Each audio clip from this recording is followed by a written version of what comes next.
Hi guys, welcome back to a new episode of Wake&Tech. Today in this video, I'm going to show you how you can log into your Netspend Business Cards account. Keep watching the video till the end. To log into your Netspend Business Cards account, firstly go ahead and launch open your Google search.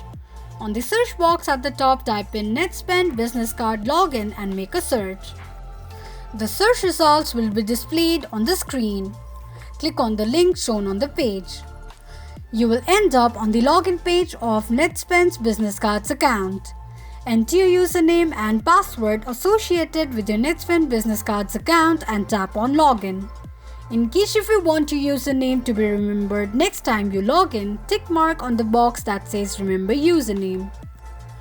In case if you don't remember your username or password, click on the link that says Forgot your username or Forgot your password.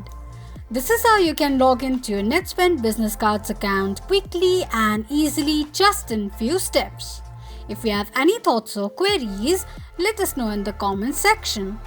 Don't forget to subscribe to our channel. Also, press the notification bell icon so that YouTube will notify you whenever we post a new video. I hope this video was helpful to you. Thank you so much for watching.